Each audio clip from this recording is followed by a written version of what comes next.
inna lillahi wa inna ilaihi raji'un, inna lillahi wa inna ilaihi raji'un, inna lillahi wa inna ilaihi raji'un.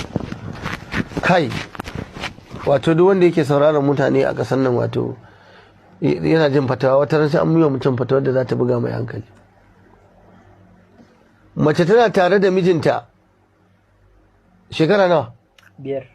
Shekara 5 ba a samu haihuwa ba. Iyaye suka ce sai an sake ta a sallame ta, ana takura mata. Da ta rabu da wannan mijin kawai sai ta kulla alaka da kanin miji, yana kwanciya da ita har aka samu yaya 2. Kai kanin miji kai ma ka zo kai aure, Allah ya jarrabe shi da abin da ya jarrabi yayansa. Allah ya buga muku aya, Allah ya bayyana muku, Allah ya muku wa'azi, ya'izukumullahu an ta'udu limithlihi abadan. Allah ya hana shi ma kanin mijin haihuwa.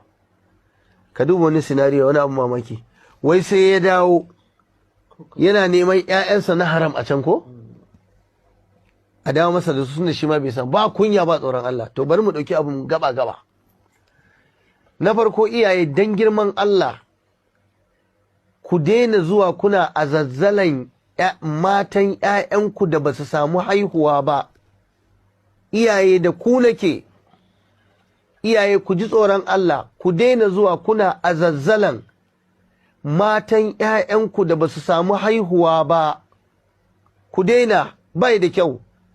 Haihuwa Allah ke bayarwa, yahabu liman yasha'u inasa wa yahabu liman yasha'u dhukur aw yuzawwijuhum dhukuranan wa inatha wa yaj'alu man yasha'u aqima.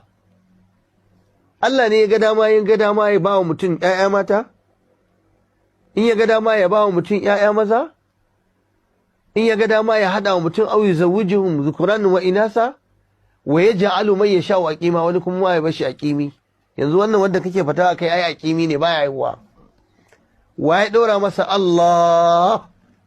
Ba laifin matar bane. Dan me yasa za ku ce sai an sake mata, an sallame ta, an kore ta?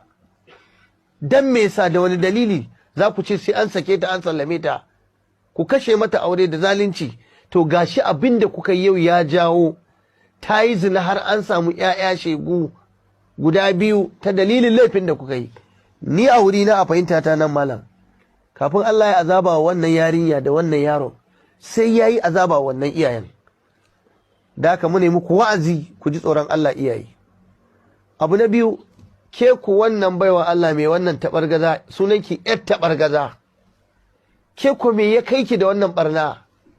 Ke ku wannan wace irin soyayya kike wannan miji har ta kai ga zaki iya zuwa ki zina a gidan shi dan ki zo ki samu yaya? Ka san me ta yi? Dan ta faranta wa iyayen ne. Kuma yanzu haka ba mamaki za ga iyayen sun haka ta faɗa ko ta samu karɓuwa, amma ba sani ba yayan banza ne aka tara.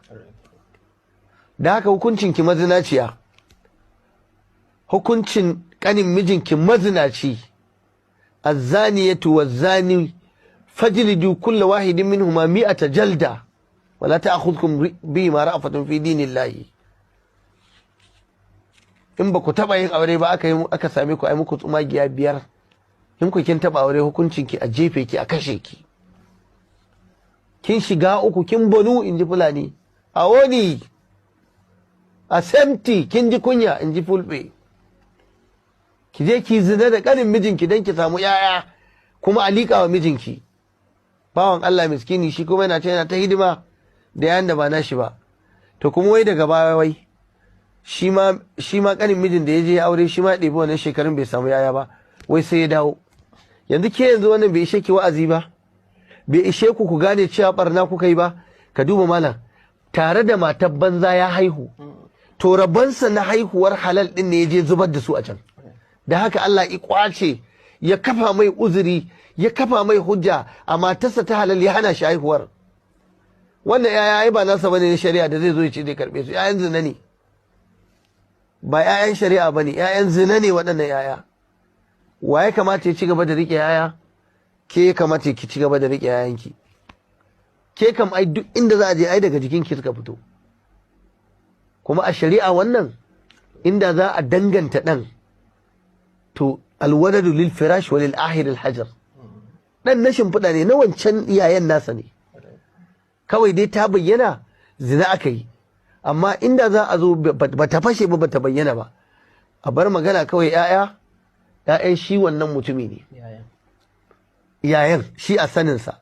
Amma ke kuwa munafikar Allah, kin saba wa Allah, ki tuba da ke da wannan mazinaci marasa tsoron Allah, ba za mu muku da wasa ba.